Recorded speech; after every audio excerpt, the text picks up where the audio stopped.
Liam had always believed that trust was the foundation of a strong marriage. For 15 years, he and Emma had built a life together, through laughter, shared struggles, and the quiet comfort of routine. They weren't perfect, but they were solid. Or so he thought. That belief began to crumble the moment Emma developed a sudden and intense interest in gardening. At first, Liam didn't think much of it. Emma had always admired nature but never expressed any real desire to get her hands dirty. Then, almost overnight, she became obsessed. She would gush about the community garden, talk endlessly about soil quality and seed varieties, and spend hours tending to her new passion. The man frowned. I know most of the regulars there. What's her name? A pause. The man shook his head. Sorry, never heard of her. Liam's stomach did something unpleasant. He brushed it off. Maybe the man just wasn't familiar with every volunteer. Maybe Emma had only recently joined. But that seed of doubt had been planted. That night he paid closer attention. Emma's phone seemed to vibrate more often than usual. When she left the room, she took it with her. When she returned, her face held a contented glow. Not the kind one gets from planting tulips. Still, Liam tried to dismiss his unease. Paranoia had no place in a healthy marriage. But when Emma left for gardening that weekend, Liam made a decision. He was going to visit the community garden himself, and he was going to find out exactly what his wife had been growing. Liam woke up early on Saturday, his mind set on one thing: finding out the truth. The night before, he had lain awake, staring at the ceiling, playing back every conversation he'd had with Emma over the past few months. Every vague excuse, every hurried text reply, every evening she came home later than she said she would. It all felt off, like a puzzle missing too many pieces to make sense. As he got dressed, he reminded himself that he wasn't looking to catch her in a lie. He just wanted peace of mind. Maybe the nursery worker had simply been mistaken. Maybe Emma had joined a different community garden. Maybe he was overthinking all of this. But the uneasy feeling in his gut told him otherwise. He grabbed his keys and drove across town to the community garden Emma claimed to visit so often. The moment he arrived, something felt wrong. The place was smaller than he had imagined, nothing like the sprawling green oasis he had pictured when Emma described it. A few people were tending to raised beds, but there was no sign of her. Liam walked up to an elderly woman who was pruning a tomato plant. "Excuse me," he said, trying to sound casual. "I was wondering if you've seen my wife here, Emma Caldwell." The woman looked up, squinting in the sunlight. "Emma?" She shook her head. "No, I don't think so. Does she volunteer here?" "She's mentioned working on a plot here," Liam replied carefully, watching her reaction. The woman frowned. "I've been coming here for years. I know most of the members. But I don't recall an Emma Caldwell. What does she look like?" Liam hesitated. "About 5'7", dark brown hair, early 40s. She's been spending a lot of time here, at least that's what she told me." The woman's frown deepened. "I'm sorry, but I'm sure I would have noticed a new regular. You should check the membership list inside. If she's got a plot, her name should be on it." Liam felt his heart hammer against his ribs as he made his way to the small office at the edge of the garden. A man in his 60s sat at a desk inside, flipping through a binder. When Liam asked about Emma, the man pulled out a clipboard with the list of registered members. He scanned the names, then shook his head. "No, Emma Caldwell here," he said. Liam stared at the page, his stomach churning. Her name wasn't there. No plot assigned to her. No record of her ever volunteering. For a moment he stood frozen, staring at the clipboard as if his wife's name might magically appear if he looked hard enough. But it didn't. And suddenly everything clicked into place. She had been lying to him. No, he needed proof first. A small dot blinked onto the map, miles away from where he was.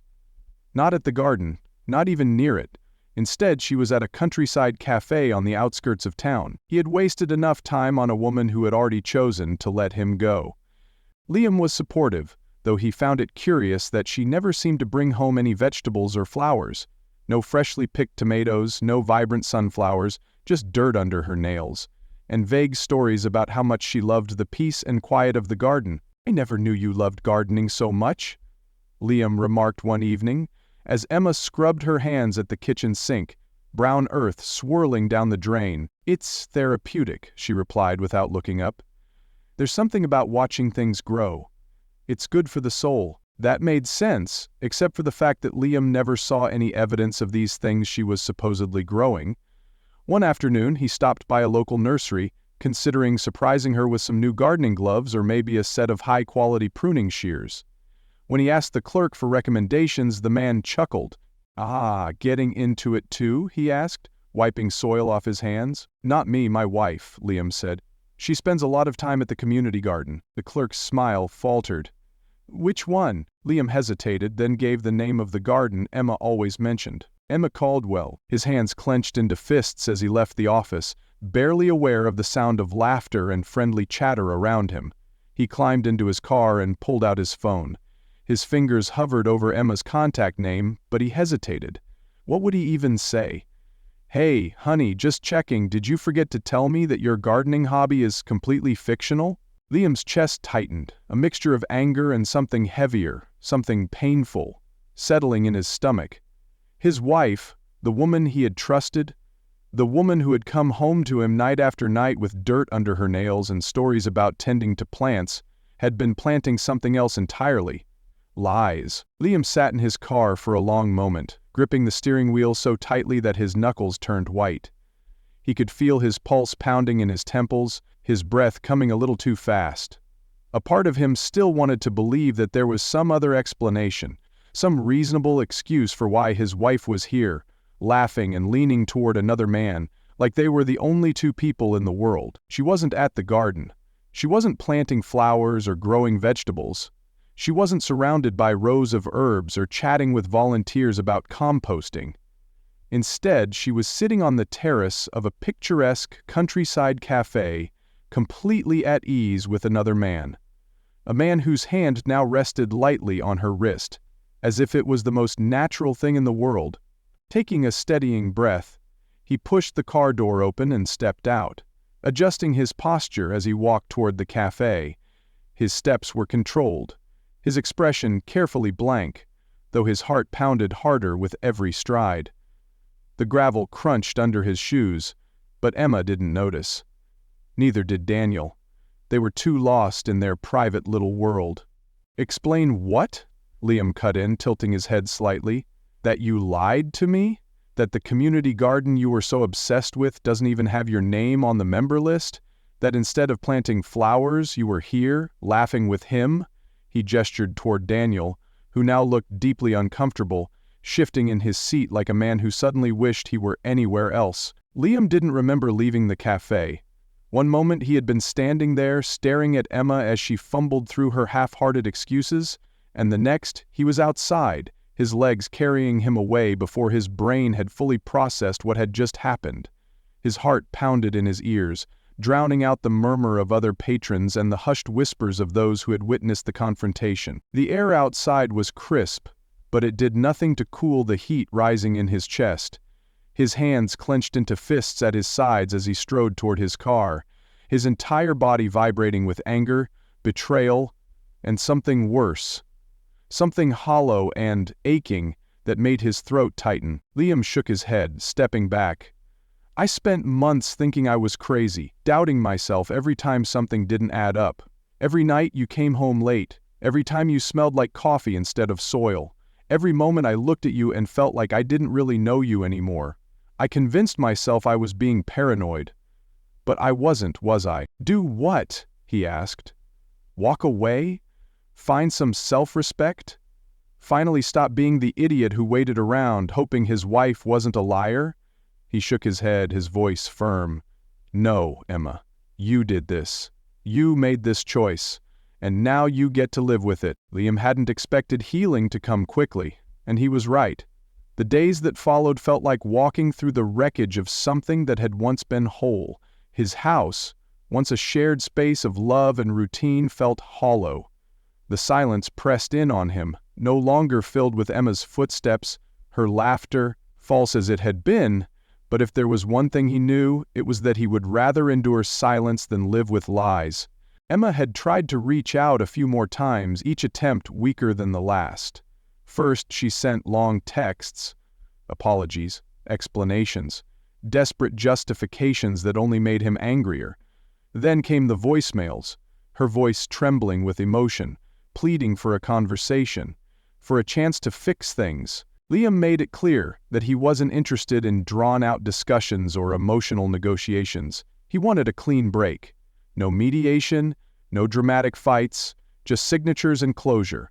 He gave her the house, not because he wanted to be generous, but because he couldn't imagine spending another night under a roof where every room reminded him of her betrayal. He moved into a sleek apartment downtown, smaller but refreshing, a space that felt like his own. Word spread quickly about the divorce and people took sides. Some of their mutual friends reached out in support while others stayed silent, not wanting to get involved. Emma's family was furious with her. Her mother even called Liam to apologize, saying she had raised her daughter better than this. Liam didn't know how to respond to that. He wasn't looking for apologies from anyone except Emma, and even if she gave one, it wouldn't change what had happened. Daniel, as expected, didn't stick around. Liam had heard through the grapevine that after Emma's affair became public knowledge, Daniel pulled away. The thrill of sneaking around had been part of the attraction, but now that everyone knew, the excitement was gone. Without secrecy, without the game, Daniel lost interest. Liam didn't feel satisfaction in that, not exactly. He wasn't the type to gloat over someone else's downfall, but there was a sense of justice in it. She had gambled with her marriage, betting on the idea that she could keep everything, the excitement of an affair and the stability of a loyal husband. But life didn't work that way. He opened a location tracking app on his phone, one they had both agreed to use years ago for safety reasons. He had never felt the need to check it before. Now his thumb moved instinctively to refresh the page. Liam gripped the steering wheel, his mind racing. A café? She had told him she'd be spending the morning tending to her plants. So why was she sipping coffee in a quiet little place miles away from where she was supposed to be? He started the car, his jaw tight as he merged onto the road leading out of town. With each passing mile, his suspicions hardened into something more solid, something undeniable. He didn't want to believe it, but he had to see for himself. 15 minutes later, he pulled into the gravel parking lot of the café. The place was charming. Wooden beams, ivy climbing up the side of the building, the kind of spot Emma would love. And apparently, she did. Liam spotted her immediately through the wide windows of the café. She was sitting outside on the terrace, leaning slightly forward with a smile on her face. Across from her sat a man. Emma wasn't just having coffee. She was laughing, her eyes locked on this man as if he was the most fascinating person in the world. Her hands rested on the table, inches from his. And then, as Liam watched, the man reached out and lightly touched her wrist. He had never met the man before, but he already despised him. He was handsome in a way that made Liam instantly dislike him, effortlessly charming, well-dressed, with an easy smile that made Emma's eyes light up in a way Liam hadn't seen in years. Had she ever looked at him like that, recently? Had she ever laughed so freely, so openly when they sat together at their own kitchen table? He couldn't remember the last time she had leaned in toward him with that kind of glowing, uninhibited joy. Her back stiffened, her fingers twitched slightly where they rested near Daniel's hand, and the color drained from her face. She looked like someone who had been caught stealing, like a child with their hand in the cookie jar. Daniel, to his credit, wasn't as quick on the uptake. He blinked at Liam, clearly not yet understanding who he was. His fingers remained on Emma's wrist for half a second too long before he finally withdrew them. Her lips parted, but no words came. The cafe was eerily quiet now. Other patrons had started to take notice. A few heads had turned in their direction, eyes flicking between them with hushed curiosity. "Then tell me what it is," he challenged, folding his arms across his chest. "Because from where I'm standing, it looks like my wife has been using gardening as a cover story to sneak off and meet another man." Emma's voice rang out behind him, hurried footsteps crunching against the gravel as she rushed after him. He kept walking. He didn't trust himself to stop, didn't trust himself to turn around and face her again. Not yet. Her face was flushed, her eyes wide with desperation, but there was something else there too. Guilt.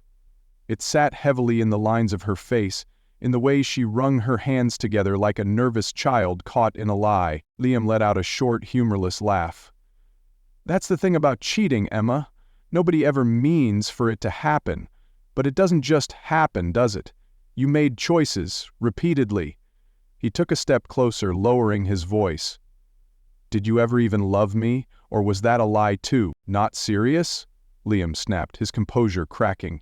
"You spent God knows how long sneaking around with another man while coming home to me, pretending everything was fine. How is that not serious?" "Was he worth it?" Liam repeated, tilting his head slightly.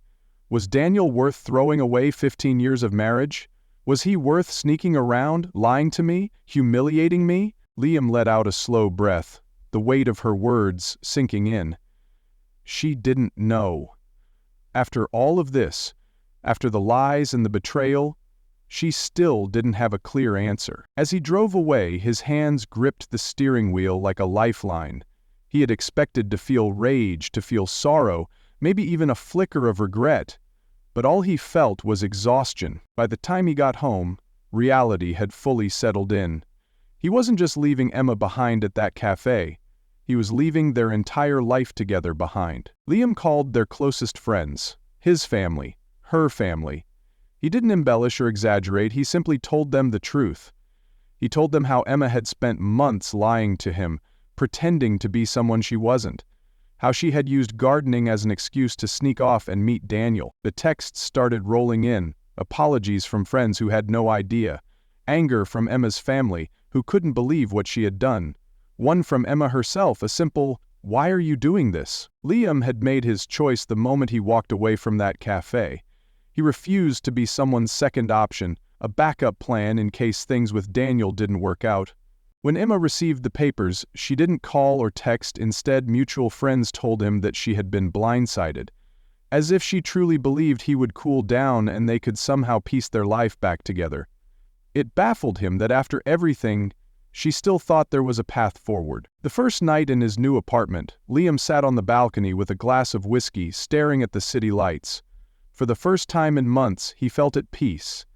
There was no more second-guessing, no more wondering if he was imagining things, no more sleepless nights replaying her lies. He wasn't sure what came next, whether love would find him again, whether he even wanted it to. But for now, he was content with the knowledge that he had chosen self-respect over deception, truth over comfort. His breath came out in a slow, controlled exhale. He wasn't the kind of man to jump to conclusions, but at this point the conclusion was jumping at him. His grip on the steering wheel tightened. He had seen enough. Now it was time to confront her. Liam felt a sharp pang of betrayal stab through his chest. His wife, the woman he had trusted implicitly, was here with him. He wasn't going to sit here like a fool, hiding in his car while his wife played house with another man. He deserved answers.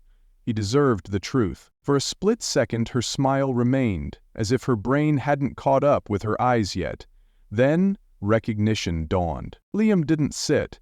He didn't order a coffee, he simply stood at the edge of their table, towering over them, his presence undeniable. "Gardening looks a lot different than I imagined," he said coolly, his voice steady despite the fire raging in his chest. "Liam, please," Emma said, her voice softer now, almost pleading. "Not here." "Not here?" He let out a humorless chuckle. "Why not? Afraid someone might hear the truth?" Daniel finally spoke, his voice calm but cautious. "Look, I think maybe we should—" Liam's gaze snapped to him, cold and unwavering. "You should probably stay out of this, Daniel." The other man cleared his throat, looking down at his untouched coffee. He had the decency to at least look guilty, which only fueled Liam's anger further. "How long?" he asked, his voice quieter now but no less sharp. "How long have you been lying to me?" Emma exhaled shakily, glancing around as if searching for an escape, but there wasn't one. Not anymore. She looked down at her lap, twisting the napkin in her hands. "It started a few months ago," she admitted finally. I didn't mean for it to happen." And standing there, looking at the woman he had spent over a decade building a life with, Liam realized something. It wasn't just about the betrayal. It wasn't just about Daniel, or the lies, or the deception. It was about the fact that Emma had already let go of their marriage long before he had ever started suspecting a thing. And now, standing in this cafe with his wife looking at him with regret instead of love, Liam understood. Liam reached his car and gripped the door handle so tightly that his knuckles turned white. Finally, he turned, slowly, forcing himself to look at her. "Talk to you," Liam repeated, his voice eerily calm. "You want to talk now? After months of lying to me?" "Love," he echoed, catching the past tense immediately. His jaw tightened. "Not anymore though, right?" Emma's breath hitched, and for a moment she looked like she wanted to argue. But she didn't, and that silence told him everything he needed to know. Liam exhaled sharply, shaking his head. "I don't need any more lies, Emma. I just need to know one thing. Was it worth it?" Emma's gaze dropped to the ground. I don't know," she whispered. Emma looked up at him, panic flickering across her face. "Liam, please don't do this." He pulled open his car door and slid into the driver's seat. Emma took a step closer, reaching out as if to stop him, but he shut the door before she could say another word. Some were shocked, some were disgusted. A few admitted they had suspected something was off but hadn't wanted to interfere. There was only him, his future, and the clean slate he had given himself. Because some things, no matter how well they are hidden, will always come to light. Liam's breath caught in his throat as he took in the scene. And now, here she was letting them bloom. But the evidence was right in front of him. It wasn't until Liam was only a few feet away that Emma finally glanced up. And just like that, her entire demeanor shifted. "Liam," she breathed, as if she couldn't believe he was standing there. Emma swallowed hard. "Liam, I can explain." Emma reached for Liam's hand, but he pulled back before she could touch him. Emma's lower lip trembled. "Liam, it's not what you think." Liam let out a slow breath, his stomach tightening at her words. She didn't try to tell him he was imagining things. She didn't say he was overreacting. The truth, as painful as it was now fully out in the open. This wasn't something they could come back from. This was the beginning of the end. "Please, just talk to me," she pleaded. Emma flinched. "I never meant for it to be like this." Tears welled in her eyes. "Of course I loved you." Emma wiped at her eyes. "It wasn't serious." She opened her mouth, but no words came. Emma's brows furrowed. "What?" And that was enough for him. "Well, I do," he said. "I deserve better than this." And he wasn't going to do it quietly. That night, he made sure the truth didn't stay buried. Emma's carefully crafted illusion of innocence shattered in a matter of hours. Liam stared at the message for a long time before typing back. "Because I refuse to be the only one living in the dark." Then, without hesitation, he blocked her number. But there was nothing left to fix. So he did what he should have done long ago. He filed for divorce. And just like that, Emma was left with nothing. And as he took another sip of his drink, he knew one thing for certain. He would never ignore his instincts again. Because there she was. Emma didn't pull away. "Daniel." Something inside Liam hardened. Liam had caught her in the act. She didn't deny it. She had just admitted it. Liam, wait. Now it was his turn, but there wasn't.